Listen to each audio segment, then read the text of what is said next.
Hello, everybody. This week we're going to learn about Ted Harrison. He is was a Canadian artist. Canada is north of the United States, so we're neighbors with Canada, and we're actually very close to them here in Washington. Take a moment to look at the map of Canada and notice it's broken up into different territories. He lived in the Yukon Territory, which, if you look here, is this section in northern Canada. So the population of Yukon is around 30,000 people. If you look at it, it's just a lot of natural beauty, lots of trees, mountains, and water. An important part of Canada and the Yukon Territory, let me move my face out of the way, is the Native people, the Yukon First Nations. So about a quarter of the population of Yukon Territory is the Native people, the First Nations people. And there are 14 First Nations in the territory of about 7,500 people. And you can see these groups listed here. I will not take the time to read through every single name, but you can take a look. And it's just a truly beautiful place. And Ted Harrison's artwork demonstrated that beauty. He was inspired by the natural beauty of the Yukon. So here's an example of his paintings. Lots of snow, bright colors. If I go back, you can see there's some similarities in the colors. This is a real photo, and here's his painting. Here's another example. As you're looking at this artwork, think of what you notice about his paintings. How would you describe them?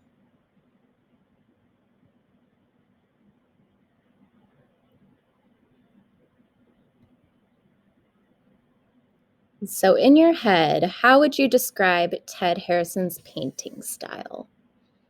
You can tell yourself, you can write it down, you can tell someone next to you.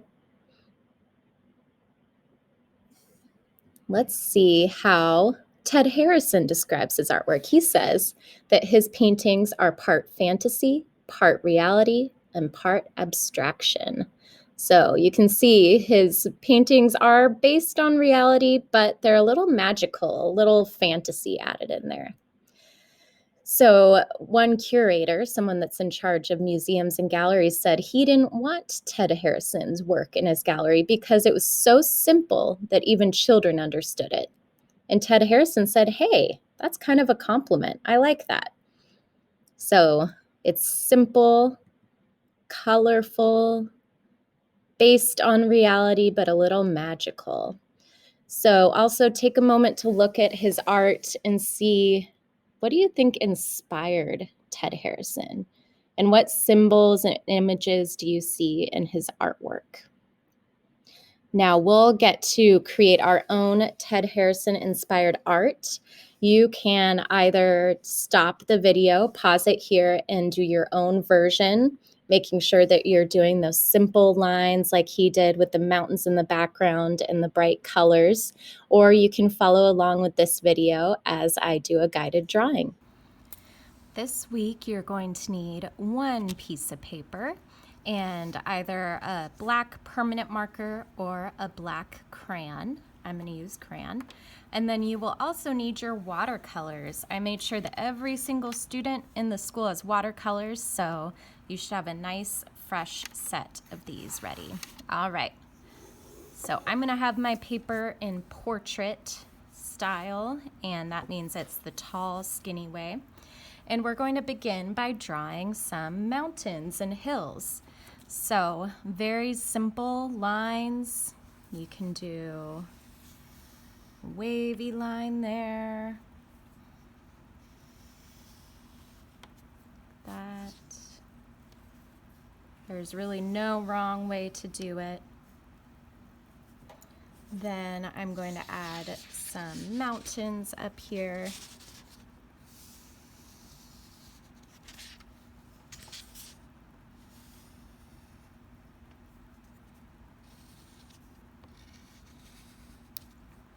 And it's as simple as that.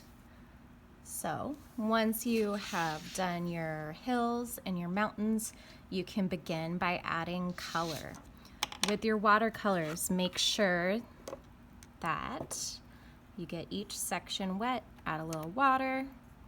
A trick, if you have a little spray bottle with water, you can just spray the paints. That's an easy trick that I learned a while back.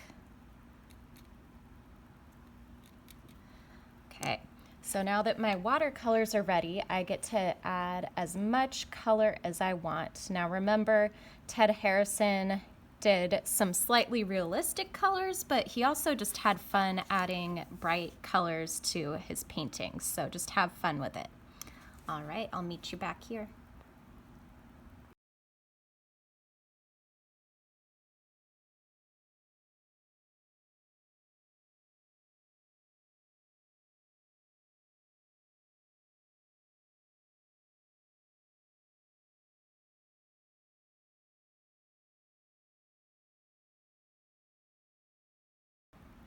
All right, I'm all done with my landscape, which means it's a painting of the land. I'm gonna let it sit and dry for a little bit. It's fun with watercolors if you just take a break, and then once it dries, you can add more color or leave it the way it is. Now, the second part of our art project is we can add something to the picture using another piece of paper. So, you can choose what you want to add to your landscape. Maybe it could be an animal, it could be houses, a person sledding, whatever you want it to be. I'm going to draw a polar bear to stick onto my drawing or onto my landscape. So if you'd like to do that, you can follow along with me.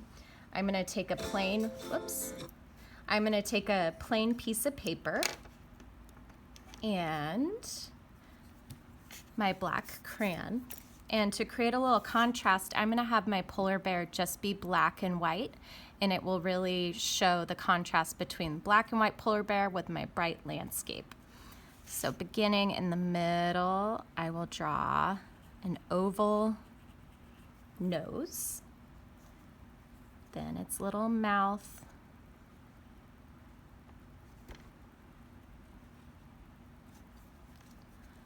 and the snout is kind of an egg shape.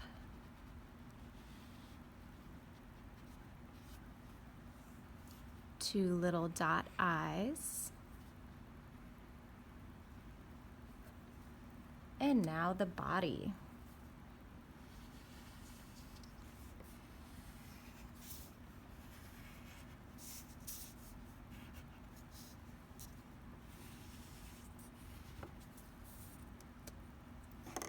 Polar bears have cute little ears.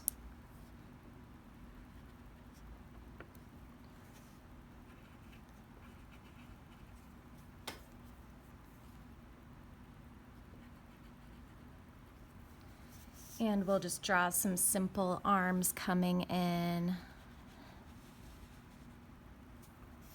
Sharp claws, of course.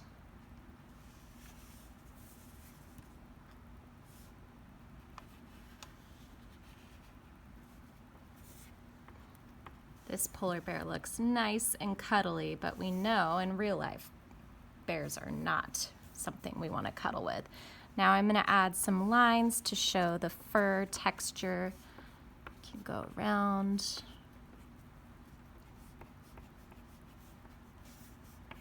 To show that it's a furry polar bear.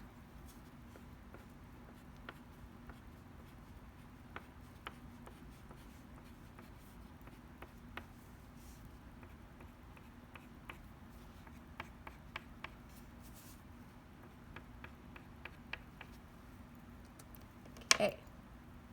Next up, you are going to take your scissors and cut out either your polar bear or whatever you decided to add to your landscape. You could add a few different things to it if you want.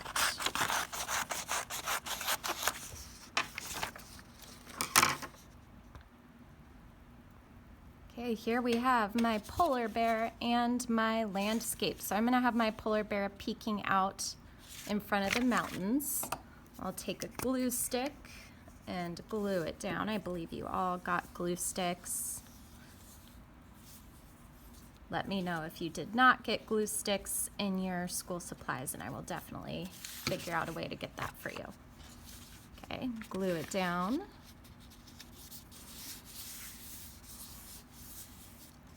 Ta-da! Now we have our Ted Harrison landscape with a cute polar bear peeking out. I hope you guys have a wonderful week. Please take a picture and send it to me either on Schoology or on email. I look forward to seeing your artwork. Bye-bye.